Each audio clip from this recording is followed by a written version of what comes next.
नमस्कार. ठरलं तर मग या मालिकेच्या आजच्या भागामध्ये काय होणार आहे ते आपण पाहू. सुरुवातीलाच आपण पाहतो की रविराजला पोलिसांचा फोन येतो. पोलिसांनी सांगितलेलं ऐकून रविराजला चक्कर येते आणि रविराज खाली पडतो. अर्जुन, सायली, सुभेदार कुटुंब रविराज जवळ जात. अर्जुन त्याच्या चेहऱ्यावर पाणी मारतो. रविराज शुद्धीवर येतो. सायली बोलते, रविराज सर कुणाशी तरी फोनवर बोलत होते आणि मग खाली पडले. रविराज बोलतो, पोलिसांचा फोन आला होता, डीएनए मॅच झाला, सगळं संपलं, माझी प्रतिमा मला कायमच सोडून गेली. इकडे तन्वीला नर्सचा मेसेज येतो. तन्वी नागराजला सांगते की नर्सचा मेसेज आलाय, तुमचं काम झालंय.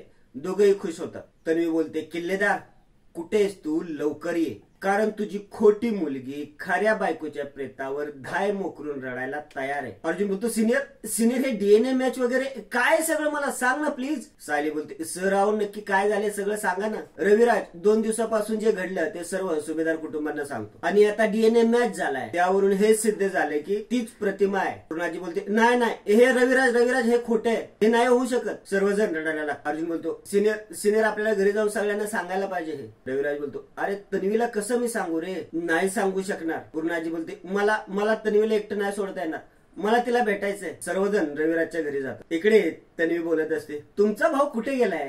तुमचा भाऊ जरा काय ढिल्लाय का? नाही म्हणजे मंदिरात कोण इतका वेळ टाइमपास करतं. नागराज बोलतो, धीर धर, जरा धीर धर, येईल तो. तन्वी बोलते, तूच तर धरवत नाही ना. असं वाटतं की किल्लेदार कधी येतोय मला सांगतोय की प्रतिमा मेलीये. नागराज बोलतो, मलाही तसंच झालंय ग. एवढ्यात रविराजचा आवाज येतो. तन्वी, नागराजचं आणि तन्वीचं लक्ष दरवाजाकडे जातं. सर्वजण तन्वी जवळ जातात. तन्वी बोलते, बाबा हे सगळे इथे तुम्ही पूर्णाजीला? रविराज बोलतो, हो बाळा, पूर्णाजीला सगळं सांगावं लागलं, कारण त्या बॉडीचा आणि तुझा डीएनए मॅच झाला. तुझी आईच होती ती. आपली प्रतिमा आपल्याला सोडून कायमची निघून गेली. तन्वी जोरजोरात रडायला सुरुवात करते. तन्वी बोलते, बाबा मी पोरके झाले हो, पोरकी झाले. माझं आता या जगात तुम्ही सोडून कोणीच नाही हो मला. पूर्णाजी बोलते, नाही बाळा, असं नाही बोलायचं, आम्ही आहोत ना तुझ्या पाठी. कल्पना बोलते, शांत हो बाळा, आता तुझ्या बाबांना तुलाच सावरायचं. सायली तन्वी जवळ जाते आणि बोलते, प्रिया शांत हो, अगं तुझा त्रास कळतोय आम्हाला. प्रिया सायलीला बाजूला ढकलते. नागराज बोलतो, सत्य तर स्वीकारायच हवं आपल्याला. आता आपल्या प्रतिमा वहिनी आपल्यामध्ये नाहीत. तन्वी बोलते, अजिबात नाही, मी हे अजिबात स्वीकारणार नाही, कधीच नाही. तन्वी तिथून निघून जाते. सुमन तन्वीच्या मागे जाते. एवढे सायलीला प्रतिमाचा फोटो दिसतो. सायली प्रतिमाच्या फोटो जवळ जाते आणि एकटक त्याच्याकडे बघत राहते. स्वतःशीच बोलते, मला असं का वाटतंय की प्रतिमा आत्या जिवंत आहे? जो विश्वास आजपर्यंत घरातल्या प्रत्येकाच्या मनात होता, तोच विश्वास आज माझ्या मनात कसा काय आलाय? प्रतिमा आत्या तुम्ही आहात ना, बोला ना माझ्याशी. एवढ्यात तन्वी प्रतिमाची साडी घेऊन आतून बाहेर पळत येते. तन्वी स्वतःशीच बोलत असते, आई एवढीच एक वस्तू आहे का तर तुझी माझ्याजवळ, ज्यात तुझा मायेचा स्पर्श आहे, आणि आता फक्त या स्पर्शावरच समाधान मानायचं का ग मी? आई तू आता परत कधीच येणार नाहीस का ग? तन्वी जोरजोरात रडायला लागते. रविराज तिला समजावत असतो. एवढ्यात अर्जुनना पोलिसांचा फोन येतो. अर्जुन बोलतो, हो ठीक आहे, मी सांगतो सिनियरला. नागराज बोलतो, कोणाचा फोन होता अर्जुन?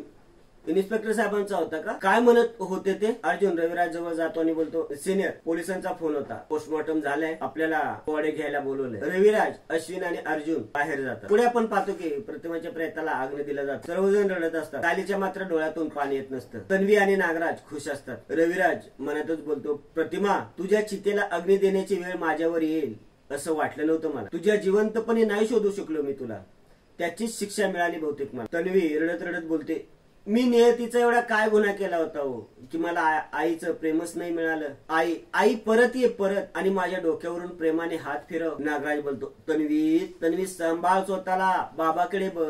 तन्वी बोलते, बाबांचं काय, माझं काय, या जगात काहीच उरलं नाही हो. आम्ही आईची एवढी वाट बघितली पण काहीच उपयोग नाही झाला. कल्पना बोलते, तन्वी अगं स्वतःला किती त्रास करून घेशील, शांत हो ना ग जरा. तन्वी बोलते, कल्पना मामी, माझ्या सगळ्या मैत्रिणींच्या आया त्यांच्यावर किती प्रेम करतात ग.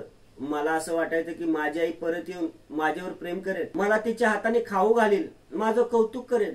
आता हे सगळं कोण करणार ग? नागराज मनातच बोलतो, अगे किती ती ओव्हर ऍक्टिंग, गप्प बस की जरा, तुझी खरी आई गचकली असतीस तर इतकी रडली नसती. सायली स्वतःच्याच मनात बोलते, मी आज पहिल्यांदा रविराज सर आणि पूर्णाजी यांच्या मनातील विश्वास ढळायला बघतीये. मग मला इतक्या ठामपणे आज का असं वाटतंय की प्रतिमा त्या गेल्या नाहीये? त्यांचं अस्तित्व आज माझ्या आजूबाजूला का जाणवतंय? दुःख करण्याची गरज नाही असं का वाटतंय? अर्जुन सायली जवळ जातो आणि तिला बोलतो, तुम्ही ठीक आहात? सायली बोलते, पूर्णपणे, मला तर रडूही येत नाहीये आणि त्यातच मला आश्चर्य वाटतंय. मला असं वाटतंय की ज्या गेल्या त्या प्रतिमा त्या नाहीच आहेत. प्रतिमा त्या अजूनही आहेत आणि त्या आपल्या आजूबाजूलाच कुठेतरी. अर्जुन बोलतो, ऍक्च्युली तुम्हाला सुद्धा सगळ्यांसारखाच एक शॉक बसलाय म्हणून तुम्ही असं ऑड काहीतरी बोलताय. इट्स ओके, रिलॅक्स, शांत व्हा, तुम्ही शांत व्हा. इकडे चैतन्यला मेसेज येतो. चैतन्य साक्षीला बोलतो, साक्षी मला रविराज सरांना भेटायला हवंय ग. साक्षी बोलते, खरं तर रविराज सरांना मीही भेटणं गरजेचं आहे, पण त्यांना मी तिथं आलेलं नाही आवडत. उगीच त्यांच्या दुःखात अजून भर नको पडायला. चैतन्य निघून जातो. पुढे आपण पाहतो की सर्वजण जमलेले असतात.